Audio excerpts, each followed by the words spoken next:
Yeah. Well, come down to the sea terminal. This is going to be the new headquarters for Minister Baker, and you think this name okay? I mean, I think if I was a betting man, I think I would put money on you getting this position. You weren't surprised when you got the call? I was very pleased to get the call from the Chief Minister, but obviously it was only when I sat down with him that I understood exactly what he was thinking in terms of my role. So I obviously knew there was a ministerial vacancy following Chris Thomas's departure, but I hadn't envisaged, to be perfectly honest, how the Chief Minister would wish to reshape the ministerial team. Well, of course, I mean, you've got some experience already in this department. It could seem that it's good promotion for you, but not maybe so good for Mr. Harmer. But that's another question for another minister, maybe.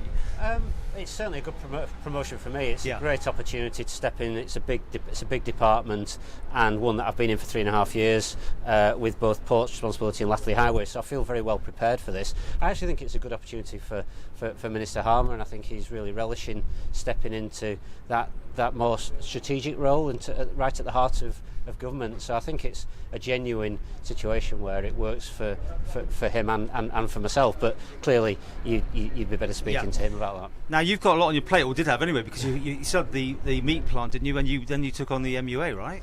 Yes. So what's going on now? Okay, so I'm committed to continuing as the chairman of Alman Meats. That's a role that I'm very passionate about, and actually that doesn't conflict with any of this. So that's fine. That was it was optional to me whether to carry on with that or not, but I really want to do that. In terms of the MUA role, I am going to need to step back from that, and that will be subject to a Council Minister's recommendation to Tynwald and a Tynwald appointment process. So realistically, that's going to be at least until the June Tynwald, and I would imagine possibly even the July Tynwald. I don't know what the thoughts are in terms of replacing me in that role. So for now, I carry on with that responsibility as well. And what's going to change with DOI? I mean, obviously we're going to talk about the prom here because this is the number one thing. And you have been involved, so that's got to be helped. What's going to change? You got new ideas, or as it stays, you go? So it's very much about building and driving forward and completing the major projects that we've got in hand at the moment. So the prom, Liverpool ferry terminal, the Peel silt dredging are three that come straight to mind, and it's about real focus and driving those through. So, you know, the mantra is very much get the prom done by 31st of March next year, and that's where I'm at on that. Liverpool ferry terminal, as we should call it, that's a major, slightly longer term project, but that's in progress with our UK contractors, and the Peel silt is making good progress at the moment. So a lot to go on. There's a lot of activity in the department. I think there's some interesting questions around the scope of the department, and particularly making sure that we're doing the right things. And clearly the ARUT report has just come out around how we think about flooding on the island, and clearly that's something that both DOI and MU are stakeholders in, as is DEFRA. And I think there's some thinking to be done around that, and can we organise our resources in a more focused way than we have done historically. I think that's one of the themes out of the ARUT report. So I think potentially some changes there. And of course, in terms of the airport, that was due to come to Tynwald with the proposal that it be put at more arm's length from DOI. So again, that's still something to be moved forward. There's a lot going on, isn't there? Absolutely, and that's why it's such a great department. It's a big department. It's a department where people are doing things day in, day out. You've seen in the COVID-19 how integral DOI has been to making things happen. I mean, creating the oxygen generation facility in a short number of weeks has been a real achievement. That shows what DOI can do. It shows the department at its best at times of crisis.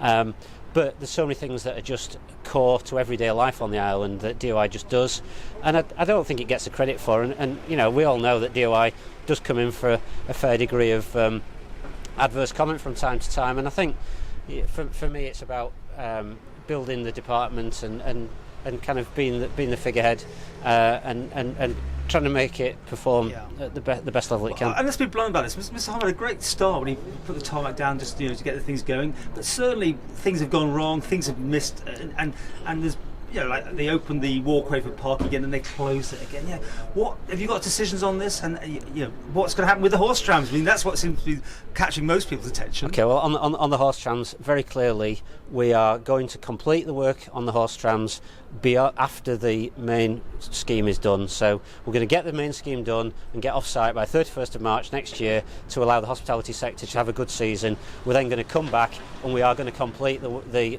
single track down to the Could be an C-terminal. election by then, of course, before it happens. Yes, it could be, but that's the commitment. There's no sinister plots to not complete the horse tram track. Okay. We are going to get that job done, but it does need to be taken out from the main scheme of the project, because otherwise we're simply going to have cones down the promenade through next summer, and that's not acceptable. Well, announcements have been made that parking charges are coming back into the car park. So how does that leave parking on the promenade walkway when clearly now businesses are up and running and need help, don't they? So that's the announcement by Douglas Corporation that you're referring to. I mean, that's a matter for. But you have the power over parking the prom. Yeah, we need to think through that. I don't think that's a particularly helpful development, and we need to have some conversations about how we respond to that.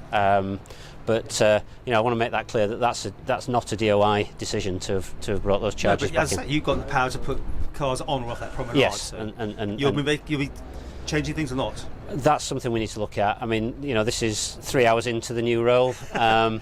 And there's many issues to be dealt with, Paul. But I'm very mindful of how everything fits together and the need for a very coherent approach. Okay, well, let's finish by saying that you are the obvious choice I said at the beginning, but you are a Quayle man, aren't you? You vote with the government pretty up to now. Every time I see you, you're voting with them, and you're going to tell me you don't sometimes, but you're well on board, right?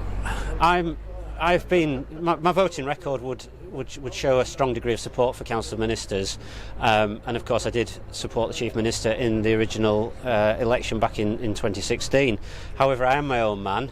I brought some of the big challenging things. So the Notfield inquiry, for instance, the Select Committee for Accommodation for Vulnerable Young People.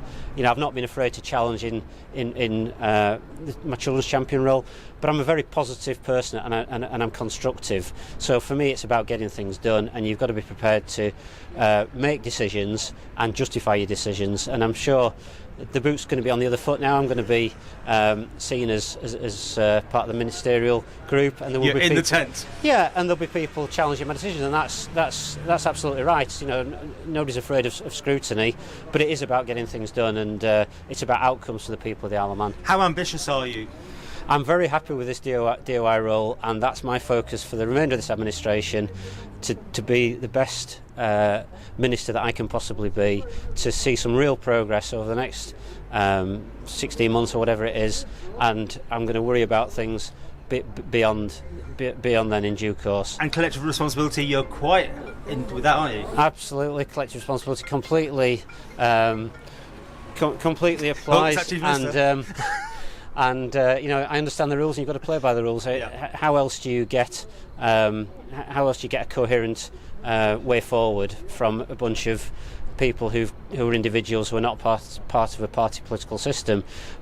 So you've got to accept that. Sometimes I come from the business background. I've operated as part of a board of directors. You have your discussions, and then you agree what you're going to do, and then you go out and do it, and that's what it's about. And this one suits you. I'm taking it. This ministry. Anything else you'd like in the future, or is this where you'd like to be? I'm very happy doing this. Doing this role. It's a big job. It needs doing. I think I'm well prepared for it. I'm not looking beyond that.